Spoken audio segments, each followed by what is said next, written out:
Hello everyone, welcome to acid academy. I hope कि आप लोग अच्छे होंगे। पिछले वीडियो में हम लोगों ने देखा था केमिकल चेंजेस और फिजिकल चेंजेस के बारे में। फिर हम लोगों ने पढ़ा कि केमिकल रिएक्शन किसे कहते हैं, रिएक्टेंट, प्रोडक्ट। फिर हम लोगों ने केमिकल रिएक्शन के टाइप देखा, combination, decomposition, displacement, double displacement. और इस वीडियो में हम लोग देखेंगे कि केमिकल इक्वेशन किसे कहते हैं, केमिकल इक्वेशन को कैसे बैलेंस किया जाता है, केमिकल इक्वेशन कितने प्रकार के होते हैं, स्केलेटन केमिकल इक्वेशन किसे कहते हैं, बैलेंस केमिकल इक्वेशन किसे कहते हैं, केमिकल इक्वेशन को क्यों बैलेंस किया जाता है, कौन से स्टेप इन्वॉल्व हैं केमिकल इक्वेशन को बैलेंस करने में। फिर हम लोग एक शॉर्टकट यूज़ करेंगे हिट एंड ट्रायल मेथड का, ताकि केमिकल इक्वेशन को बैलेंस करने में हमें ज़्यादा टाइम ना लगे। फिर हम लोग देखेंगे रेडॉक्स रिएक्शन, यानी कि वैसा रिएक्शन जिसमें ऑक्सीडेशन और रिडक्शन दोनों हो रहा हो। फिर ऑक्सीडेशन को डिटेल में पढ़ेंगे, रिडक्शन को भी डिटेल में पढ़ेंगे। फिर ऑक्सीडाइजिंग एजेंट किसे कहते हैं, फिर रिड्यूसिंग एजेंट किसे कहते हैं, ऑक्सीडेशन रिएक्शन का हमारे डेली लाइफ में क्या इफेक्ट पड़ता है, जैसे कोरोजन, रेंसिडिटी, ये दो टर्म पढ़ेंगे। और लास्ट में हम लोग देखेंगे कि एनर्जी चेंजेस के आधार पे केमिकल रिएक्शन को कितने पार्ट्स में बांटा गया है, जैसे endothermic, exothermic, photochemical, electrochemical reaction, ये सब, इन सब के बारे में थोड़ा हम लोग पढ़ेंगे। और एंड में हम लोग एक चीज़ भी देख लेंगे कि कौन सा रिएक्शन रिवर्सिबल, यानी कि रिवर्सिबल रिएक्शन किसे कहते हैं और इरिवर्सिबल रिएक्शन किसे कहते हैं। ठीक है, तो इसी के साथ वीडियो को करते हैं स्टार्ट। पहला है हमारा केमिकल इक्वेशन, यानी कि अगर डेफिनेशन की बात की जाए तो देखो नाम से ही पता चल रहा है कि केमिकल को किसी भी केमिकल इक्वेशन को इक्वेशन के फॉर्म में लिखना, उसी को हम लोग बोलते हैं केमिकल इक्वेशन। यानी कि symbolic representation of a reaction in the form of symbol and formula. ठीक है, symbolic representation of reaction in the form of symbol and formula, यानी कि अगर कोई भी एक रिएक्शन है, उसका अगर वर्ड फॉर्म में देखा जाए तो वो कैसे लिखेंगे कि किसी भी जितने भी सब्सटेंस उसमें इन्वॉल्व होंगे उन सब का पहले नाम लिखना है। ठीक है, जैसे जिंक, एक एग्जांपल हम लोग लिया है, जिंक हाइड्रोक्लोरिक एसिड, और रिएक्ट करके हमारा क्या बनाएगा, जिंक क्लोराइड और हाइड्रोजन गैस। ये हमारा क्या हो गया, वर्ड इक्वेशन। और यही अगर इसको सिंबॉलिक अगर रिप्रेजेंटेशन में हम लोग देखें या फिर फॉर्मूला के टर्म में हम लोग लिखें तो क्या हो जाएगा, जिंक का सिंबल क्या होता है, Zn, और हाइड्रोक्लोरिक एसिड का HCl। ये रिएक्ट करके क्या बनाएगा हमारा ZnCl2 प्लस H2। अगर हम इसको बैलेंस कर दें तो क्या ये हमारा बैलेंस है। ठीक है, आगे देखते हैं हमारा कि केमिकल इक्वेशन कितने तरह के होते हैं। देखो दो तरह के केमिकल इक्वेशन होते हैं, एक तो हमारा होता है स्केलेटन केमिकल इक्वेशन, दूसरा हमारा होता है जो कि बैलेंस होता है। ठीक है, डेफिनेशन की बात अगर की जाए तो हम लोग बोलेंगे कि the equation in which masses of the both side are not equal, मतलब वैसा इक्वेशन जिसमें कि बोथ साइड का जो कि रिएक्टेंट एंड प्रोडक्ट का दोनों का मास वो डिफरेंट रहेगा, सेम नहीं रहेगा। बट ऐसा रिएक्शन जिसमें कि masses of the both side are equal, मतलब रिएक्टेंट और प्रोडक्ट का दोनों का वो जो मास होगा वो सेम होगा। एक एग्जांपल हम लोग लेते हैं सिम ठीक है, Mg प्लस O2 क्या बनाएगा, MgO। यहाँ पे देखो मैग्नीशियम एक है, यहाँ भी एक है, बट यहाँ ऑक्सीजन कितना है, दो, यहाँ पे कितना है, एक। तो इसको हम लोग बोल सकते हैं कि ये हमारा केमिकल इक्वेशन बैलेंस नहीं है। तो इसका क्या नाम हम लोग बोलेंगे कि ये हमारा स्केलेटन केमिकल इक्वेशन है। बट यहाँ पे सेम एग्जांपल लेते हैं, Mg प्लस O2, ये हमारा क्या बनाएगा, MgO।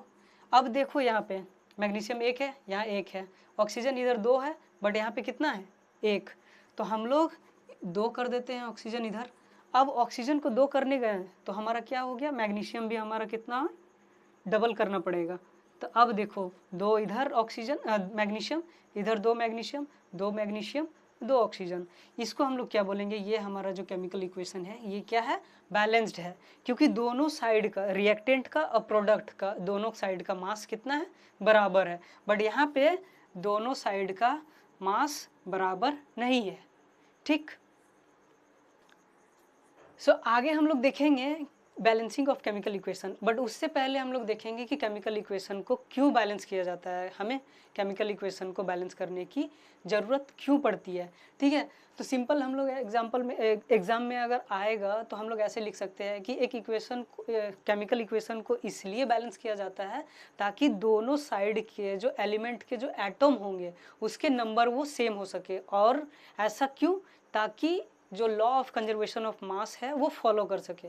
ठीक है, तो उसी को मैंने इंग्लिश में लिखा है कि an equation should be balance to make the number of atoms of each element equal on both side of the equation so that it can follow the law of conservation of मास।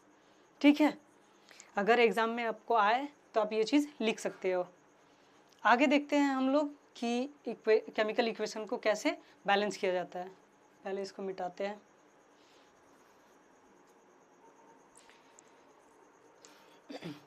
अब हम लोग देखेंगे कि chemical equation को balance कैसे किया जाता है, कौन से स्टेप इन्वॉल्व होते हैं। अगर एग्ज़ाम में आए कि what are the steps that involve in balancing the chemical equation, मतलब केमिकल इक्वेशन को बैलेंस करने टाइम हमें किस स्टेप को फॉलो करना पड़ता है। ठीक है, सबसे पहले अगर स्टेप लिखना है तो ये चीज़ हम लोग लिख सकते हैं, आप स्क्रीनशॉट भी ले सकते हो। पहला स्टेप आता है कि उसको उस केमिकल इक्वेशन को वर्ड फॉर्म में लिखना। जैसे कि एक एग्जांपल हमने लिया है नाइट्रोजन प्लस हाइड्रोजन जो कि अमोनिया देता है रिएक्ट करके। फिर हम लोग को इसको क्या लिखना है, स्केलेटन फॉर्म में लिखना है। ठीक है, जैसे सिंबल के फॉर्म में। ठीक, तो हम लोगों ने लिखा कि नाइट्रोजन को N2 और हाइड्रोजन को H2 जो कि हमारा क्या दिया, अमोनिया NH3।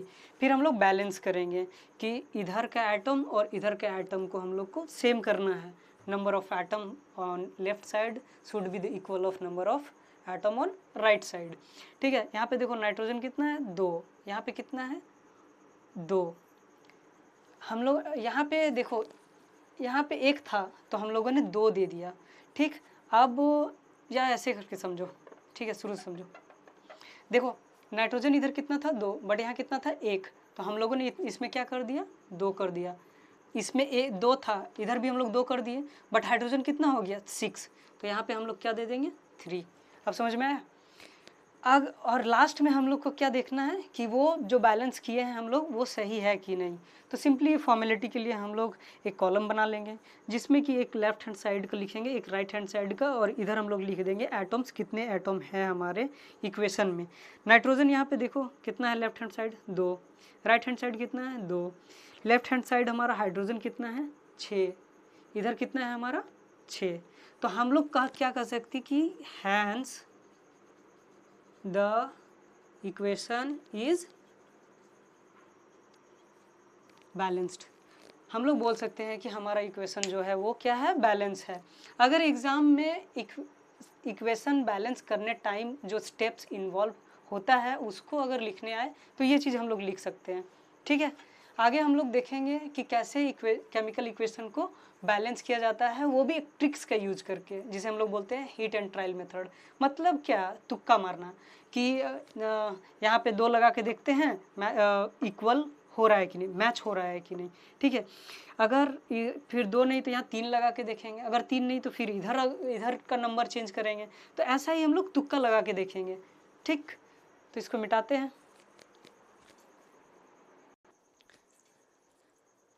अब हम लोग कुछ एग्जाम्पल के थ्रू केमिकल इक्वेशन को बैलेंस करेंगे हीट एंड ट्रायल मेथड से। सिंपली हम लोग चेक करेंगे कि एक नंबर डालेंगे हम लोग, और वहाँ पे हम लोग चेक करेंगे कि एटम्स मैच हो रहा है कि नहीं, दोनों साइड का एटम हमारा सेम हो रहा है कि नहीं। ठीक है, एक है हमारा Fe + H2O जो कि हमारा बनता है Fe3O4 + H2। यहाँ पे देखो Fe कितना है हमारा 1, बट इधर कितना है हमारा 3। ठीक, तो यहाँ पे हम लोग क्या कर सकते हैं 3। अब मिला के देखो, इधर कितना है 3, इधर कितना है 3, बट हमारा ऑक्सीजन इधर कितना है 4 और इधर कितना है 0, यानी 1।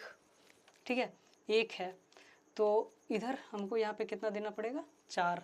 अब देखो हाइड्रोजन बिगड़ गया क्योंकि इधर कितना है 8, बट यहाँ पे कितना है 2, तो हम लोग यहाँ पे कितना मिला सकते हैं 4। अब मिला के देख लो, दोनों में सेम होगा। इधर आयरन का कितना है 3 एटम है, इधर भी 3 है, इधर देखो हाइड्रोजन का कितना, देखो 8, इधर भी देखो कितना 8 है। ऑक्सीजन का देखो 4, इधर भी ऑक्सीजन का देखो 4।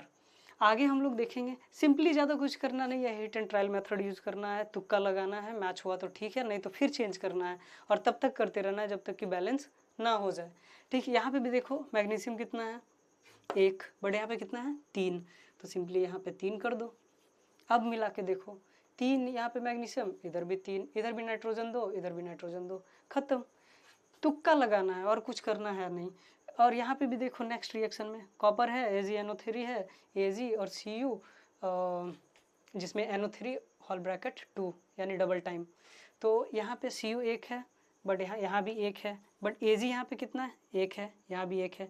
NO3 यहाँ 1 है, बट NO3 यहाँ पे कितना है 2, तो इसमें हम लोग क्या कर सकते हैं 2। अब 2 करने के बाद ये क्या हो गया, जो Ag था ये भी कितना हो गया 2, हम लोग कर दिए। अब मिला के देख लो, कॉपर सेम 1, इधर भी 1, Ag कितना 2, यहाँ पे देखो 2, NO3 कितना 3 2 जा 6, यहाँ भी कितना 3 2 जा 6, मैच हो गया ये भी। सिंपली तुक्का लगाना ही है और कुछ करना नहीं है सिंपली। और हम लोग देखेंगे नेक्स्ट में H2S और Cl2। यहाँ पे देखो हाइड्रोजन इधर कितना है 1 है, यहाँ कितना है 2, तो इधर कर देते हैं सिंपली। अब देखो सल्फर 1, यहाँ भी 1, हाइड्रोजन 2, यहाँ भी 2, क्लोरीन 2, क्लोरीन 2, कुछ नहीं करना है, सब सिंपल है। यहाँ पे देखो सोडियम कितना एटम है, पहले यहाँ पे देखो सोडियम है, नाइट्रोजन है और ऑक्सीजन है। ठीक, सोडियम का देखो 1 है, यहाँ भी 1 है, नाइट्रोजन का यहाँ पे देखो 1 है, यहाँ भी कितना 1 है, बट ऑक्सीजन इधर 3 है और इधर कितना हो जा रहा है 2 और 2 4। तो सबसे पहले या तो हम लोग 1 से तो मल्टीप्लाई नहीं कर सकते हैं, 2 से मल्टीप्लाई करके देखते हैं। तो इधर कितना हो गया, सोडियम 2 हो गया, यहाँ पे कितना हो, ये 1 है तो 2 कर देते हैं। अब मिला के देखो शायद हो सकता है 2 sodium 2 sodium, 2 nitrogen 2 nitrogen, but oxygen कितना हो गया 3 2 जा 6, और यहाँ पे कितना हो गया 2 2 जा 4, और इधर 2 6। सिंपली, और कुछ करना नहीं है, सिर्फ तुम्हें तुक्का लगाना है। एक नंबर डालो, 2 से स्टार्ट करो, हुआ तो ठीक है, फिर 3 डालो, ऐसा ही करके करना है। बट सबसे पहले हमारा क्या करना है, मेटल को देखना है, फिर आएंगे हम लोग ऑक्सीजन में, फिर लास्ट में हम लोग हाइड्रोजन आएंगे। बट सबसे पहले स्टार्ट करना मेटल से, जैसे यहाँ पे Fe ये हो गया, फिर यहाँ पे मैग्नीशियम हो गया, सोडियम हो गया, ये सब चीज़ हमारा क्या मेटल है, और हमेशा इसी से स्टार्ट करना है, फिर ऑक्सीजन पे जाना है, फिर लास्ट में हाइड्रोजन पे जाना है। ठीक, और तब तक हमें रिपीट करते रहना है जब तक कि ये हमारा केमिकल इक्वेशन बैलेंस ना हो जाए। ठीक, आगे है हमारा रेडॉक्स रिएक्शन। रेडॉक्स रिएक्शन नाम से ही पता चल रहा है, 2 चीज़ से मिल के बना है, एक रेडॉक्स रिडक्शन और ऑक्सीडेशन, यानी कि वैसा रिएक्शन जहाँ पे ऑक्सीडेशन भी हो रहा है और रिडक्शन भी हो रहा है, उसे हम लोग क्या बोलते हैं, रेडॉक्स रिएक्शन। अब हम यहाँ पे 1-2 कॉलम बना देते हैं, जिसमें कि एक तरफ ऑक्सीडेशन रहेगा जिसमें, और दूसरी तरफ रिडक्शन रहेगा। एग्जाम में आपको पूछ भी सकता है कि आप differentiate between redox reaction and oxidation reaction. तो अभी हम लिख देते हैं, आप स्क्रीनशॉट ले लीजिएगा। अगर आपको डिफरेंस लिखने आए एग्जाम में तो आप ऐसे लिख सकते हो कि ऑक्सीडेशन का 2 पॉइंट लिख दो काफ़ी हो, एक डेफिनेशन लिख दोगे, एक एग्जांपल दे दोगे काफ़ी है। ठीक है, तो यानी कि the reactions in which involve addition of oxygen and removal of hydrogen, यानी ऐसा रिएक्शन जिसमें ऑक्सीजन ऐड हो रहा हो और हाइड्रोजन रिमूव हो रहा हो, उसे हम लोग क्या बोलते हैं, ऑक्सीडेशन रिएक्शन। और ऐसा रिएक्शन जिसमें कि हाइड्रोजन ऐड हो रहा हो और ऑक्सीजन रिमूव हो रहा हो, तो उसे हम लोग क्या बोलेंगे, रिडक्शन रिएक्शन। जस्ट एक दूसरे का अपोजिट है। अब सेम एग्जाम्पल में देखो, यहाँ पे देखो ऑक्सीजन किसके साथ ऐड हो रहा है, यहाँ हाइड्रोजन के साथ। ठीक है, तो ये हम लोग क्या बोलेंगे, यहाँ पे हमारा क्या हुआ, ऑक्सीडेशन हुआ। अब यहीं पे देखो, इसमें देखो, ठीक, यहाँ पे देखो एडिशन ऑफ हाइड्रोजन, ठीक, और ये देख लो रिमूवल ऑफ ऑक्सीजन। इसके टर्म में देखो ऑक्सीजन किससे रिमूव हो रहा है, कॉपर से, तो यहाँ पे हमारा क्या हुआ, रिडक्शन। अब एक टर्म है हमारा ऑक्सीडाइजिंग एजेंट और रिड्यूसिंग एजेंट। ठीक, इसको हम लोग कैसे समझेंगे?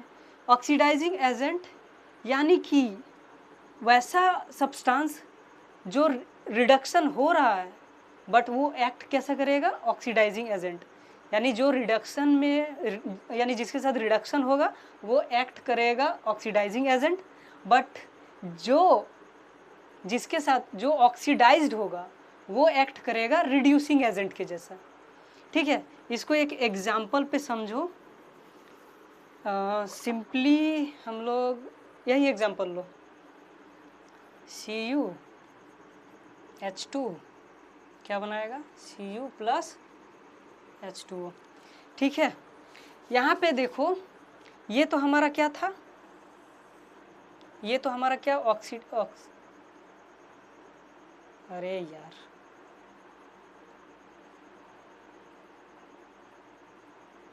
ठीक है, बट यहाँ पे और ये क्या था हमारा? रिडक्शन। ठीक है, देखो जो रिडक्शन जिसके साथ होगा वो एक्ट करेगा हमारा ऑक्सीडाइजिंग एजेंट, समझाते हैं अभी। और जो ऑक्सीडेशन जिसके साथ होगा वो एक्ट करेगा हमारा क्या? Reducing agent. ऐसे समझो, रिड्यूसिंग एजेंट तुम नाम सुने होगा, LIC एजेंट, यानी कि एजेंट क्या कराता है? LIC। उसी तरह ये एजेंट क्या कराता है? रिड्यूसिंग एजेंट क्या कराता है हमारा? रिड्यूस। यानी किसके पास था? कॉपर के पास ऑक्सीजन था बट ये ले लिया और वो कैसा एक्ट किया? रिड्यूस कराने का वो काम किया। तो ये क्या हमारा क्या हो गया? Reducing agent. और जिसके पास था उसके पास तो वो ऑक्सीजन पहले से ही था, तो वो एक्ट क्या करेगा? जिसके पास पहले से था वो ऑक्सीडाइजिंग एजेंट के रूप में काम करेगा। बट जो ले लिया, ठीक है, जो रिड्यूस करा दिया, तो उसको नाम पड़ गया रिड्यूसिंग एजेंट, यानी कि वो छीना किसी से। ठीक, जो किसी से ले लिया उसे हम लोग बोलेंगे रिड्यूसिंग एजेंट, जो रिड्यूसिंग कराया। और जिसके पास ऑलरेडी था उसे हम लोग क्या बोलेंगे? Oxidising agent. बट यहाँ पे रिड्यूसिंग है, स्पेलिंग से तुम कंफ्यूज मत होना। रिड्यूसिंग यानी मत ले लेना कि ये कि रिडक्शन का ही होगा, नहीं, जस्ट अपोजिट होता है। यहाँ पे जो जिसका ऑक्सीडेशन होगा वो रिड्यूसिंग एजेंट के रूप में काम करेगा, बट जिसका रिडक्शन होगा वो ऑक्सीडाइजिंग एजेंट के रूप में काम करेगा। ठीक है, ज़्यादा कुछ समझने का है नहीं, सिंपल समझो बस, उतना झंझट नहीं। आगे हम लोग देखेंगे रेंसिडिटी एंड कोरोजन। आगे देखो कि ऑक्सीडेशन रिएक्शन का हमारे डेली लाइफ में क्या इफेक्ट होता है। ठीक है, दो तरह के प्रॉब्लम्स होते हैं हमारे डेली लाइफ में ऑक्सीडेशन रिएक्शन की वजह से। पहला मेटल्स के लिए और दूसरा ऑयल एंड फूड्स प्रोडक्ट, जैसे कि हम लोग चिप्स कुरकुरे खाते हैं तो उसमें। ठीक है, अगर मेटल, कोई भी एक मेटल, ऐसे समझो डेफिनेशन में कि कुछ भी तुम छड़ वगैरह घर के ऊपर, छत के ऊपर देखते होगे तो वो एक टाइम के साथ क्या होता है, उसमें जंग लग जाता है। तो वो किसकी वजह से होती है? ये कोरोजन की वजह से होती है। और ये मतलब ऑक्सीडेशन रिएक्शन की वजह से ही होती है, और उस प्रोसेस को हम लोग क्या बोलते हैं? कोरोजन बोलते हैं। ठीक, जब कोई मेटल वो मॉइस्चर या फिर एसिड की वजह से कोरोड हो जाता है तो इस प्रोसेस को ही हम लोग क्या बोलते हैं? Corrosion. When a metal is attacked by substances surround it such as moisture, acid etcetera, and then it's said to be corroded, and this process is known as corrosion. Example हम लोग देखेंगे, rusting of iron best example है, सबको याद होगा ऐसा ही। और एक एग्जाम्पल है ब्लैक कोटिंग ऑफ सिल्वर। तुम सिल्वर का कोई भी अगर माला वगैरह पहनते होगे या कड़ा वगैरह पहनते हो, देखते हो कि टाइम के बाद एक क्या होता है, उसमें ब्लैक कोटिंग आना, यानी कालापन आना शुरू हो जाता है। ठीक, तो उसे हम किसकी वजह से होती है? ये कोरोजन की वजह से होती है। फिर और एक हमारा है कि कॉपर का कोई भी अगर वस्तु है तुम्हारे घर में, कोई भी अगर बर्तन है, तो उसमें देखना टाइम टू टाइम हमारा क्या होता है? ग्रीन सरफेस पे वो ग्रीन कलर का होने लगता है, थोड़ा ग्रीनिश टाइप का वो चेंज होने लगता है। तो ये सब किसकी वजह से होती है? हमारा सारा कुछ हमारा कोरोजन की वजह से ही होता है। बट एक और एक टर्म है हमारा रेंसिडिटी। ये प्रोसेस, ये इंसिडेंट किस में होती है? ऑयल एंड फूड प्रोडक्ट में।